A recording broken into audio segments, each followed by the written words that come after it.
Et c'est cet état de choses que le PSG ou MGT AO devra rétablir.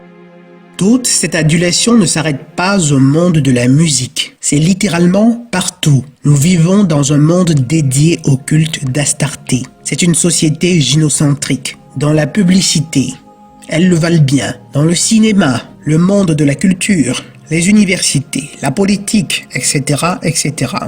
Le comble, c'est que, quel que soit le domaine que vous considérez, vous verrez que leurs travaux, c'est-à-dire des gynophores, sont en général de grossières imitations ou carrément des copies de travaux déjà faits par des androphores.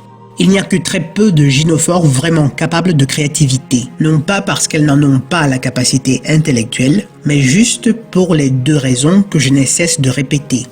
D'abord, elles n'ont pas assez de puissance. Ensuite, le peu de puissance qu'elles auraient pu investir dans le développement de leur intellect est négligé par la conscience qu'elles ont, qu'il leur suffit de dévoiler leur poche de lait ou d'ouvrir leur 17e lettre pour obtenir pratiquement tout.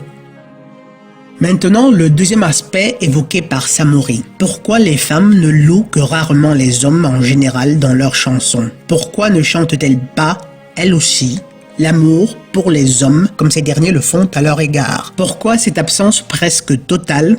Et je dis presque parce qu'on ne sait jamais. Il doit forcément y avoir quelques exceptions. Donc, à quoi serait due cette absence? Disons plutôt, à quoi serait due cette extrême rareté d'artistes féminins qui déclarent leur amour pour les hommes en général? En fait, c'est simplement à l'image de la société. Les gynophores ne peuvent pas chanter l'amour des hommes parce que, comme le dit si bien Esther Villard, dans leur monde, les hommes n'existent tout simplement pas. Je sais que ça peut être douloureux pour beaucoup d'entre vous, mais dans leur monde, vous n'existez simplement pas. La seule personne qui existe dans le monde d'une gynophore, c'est, vous l'avez deviné, c'est elle-même, et au besoin d'autres femmes. Et encore, les autres femmes n'y sont présentes que parce qu'elles sont les seules à avoir, et là je cite encore Esther Villard, l'étroitesse mentale pouvant leur permettre d'apprécier leur bassesse intellectuelle et culturelle. Sans quoi, dans leur esprit, elles seraient les seules à exister. Donc, les gynophores ne peuvent pas chanter leur amour pour les hommes. Premièrement, parce que justement, elles n'ont pas d'amour à l'égard des hommes. Elles n'aiment pas les hommes, ce qui ne veut pas dire forcément qu'elles les détestent. Les hommes, pour elles, sont surtout des machines très utiles qui savent si bien créer des niches de confort matériel. C'est tout. Deuxièmement, les gynophores n'ont même pas la capacité de comprendre la grandeur de l'homme. Notez que c'est une capacité que l'on peut acquérir. Donc en réalité, la capacité d'apprécier les hommes à leur juste valeur leur est parfaitement accessible. Surtout aujourd'hui, vu les progrès accomplis en matière d'alphabétisation de masse. Mais malgré toute cette instruction, elle n'y arrive toujours pas. Ce qui m'amène à la troisième raison. Les gynophores sont extrêmement malhonnêtes. Ça, vous le savez très bien. Les gynophores sont ingrates. Elles sont ingrates comme un paix qui vous harcèle pour que vous le libériez, mais qui pour célébrer sa libération essaye de vous asphyxier ou pire encore, s'attelle à signaler au monde vos mauvaises habitudes alimentaires. Elle est bien bonne celle-là. Tout homme marié vous le dira. Ils font tout pour leur femme, mais elles réussissent quand même à se plaindre pour des raisons futiles ou sans aucune raison valable. Vous aurez beau être un archange, elles seront toujours capables de nier tout ce que vous aurez jamais fait pour elles et d'inventer même des prétextes fantaisistes rien que pour se procurer une bonne excuse afin de pouvoir vous faire quelques reproches dans le but d'étouffer le rappel permanent de sa conscience qui n'a cesse de lui signaler qu'elle est une âme perfide, ou pire encore, juste pour justifier ses écarts. Quatrièmement, le féminisme a complètement bloqué la possibilité qu'elles auraient pu avoir d'apprendre à comprendre la valeur des hommes. De quelle façon? Pour comprendre combien les hommes ont de la valeur, elles auraient besoin, outre une bonne dose d'honnêteté, de décupler leur capacité cognitive pour pouvoir saisir une telle grandeur. Or, leur nature les prédispose à la passivité et à la faiblesse. Donc à une lenteur d'action ou de processus. En d'autres termes, les gynophores prennent en général au moins 10 fois plus de temps pour acquérir, intégrer et digérer par rapport aux androphores. L'avènement du féminisme leur a donc permis de renoncer à fournir autant d'efforts dans une telle direction, surtout que cela ne servirait pas leur ego. La promiscuité et la progressive hypersexualisation de la société promue par l'élite les poussent à croire et à se comporter conséquemment que si elles peuvent tout avoir, juste en vendant ou en cédant momentanément leur corps, quel besoin est-il de s'écerveler pour développer ses capacités intellectuelles ou encore pour apprendre à comprendre combien l'androphore, l'homme, est un être magnifique. Toutefois, on imagine bien qu'au moins quelquefois, la tentation se serait présentée à quelques-unes d'elles.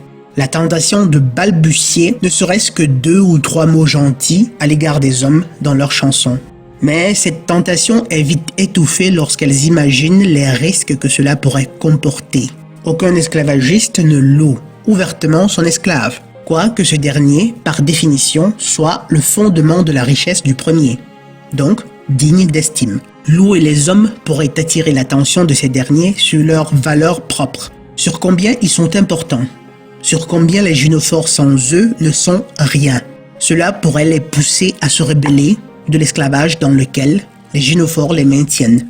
Du coup, il n'est surtout pas question que les hommes ouvrent les yeux sur la grandeur qui les caractérise, et encore moins en masse.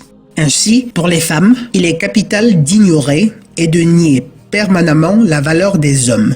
Et c'est pour cette raison que vos épouses tendent toujours à vous dévaloriser, à minimiser vos qualités, à ne faire que très peu de cas des exploits que vous réussissez à accomplir pour les rendre heureuses. À la limite, elles peuvent exprimer des compliments discrets à un seul homme dans le secret d'une chambre. Mais même là encore, c'est une logique égocentrique qui les anime. Car le bénéfice de quelques compliments jetés ça et là de façon sporadique à un homme est triple. À savoir, premièrement, au moindre compliment, l'esclave est si joyeux qu'il redouble d'efforts dans l'espoir qu'il ne passera pas trop de temps jusqu'à la prochaine éloge. Deuxièmement, les hommes qui regardent arrivent à croire qu'en se comportant aussi bêtement que le modèle qu'ils ont sous les yeux, s'assureraient eux aussi l'admiration d'une femme à eux. Évidemment, ils sont loin d'imaginer que ce n'est qu'une simulation. Et troisièmement, les autres femmes ont sous les yeux un modèle de comportement quant à ce qu'elles devraient attendre de leur esclave à elles. D'une pierre, 3 coups. Les pauvres androphores, si seulement ils savaient qu'ils n'ont d'utilité qu'en fonction de ce qu'ils peuvent produire pour leur bourreau dont ils croient être tant aimés, les pauvres. Bref, je crois que je vais m'arrêter là. Ce sujet m'a donné une idée pour un nouveau format que vous aurez le plaisir de découvrir bientôt. Et juste en passant, pour tous ceux qui m'ont écrit au sujet d'un certain audiobook, sachez que je suis en train de préparer les nouveaux enregistrements que je devrais publier d'ici la fin de ce mois.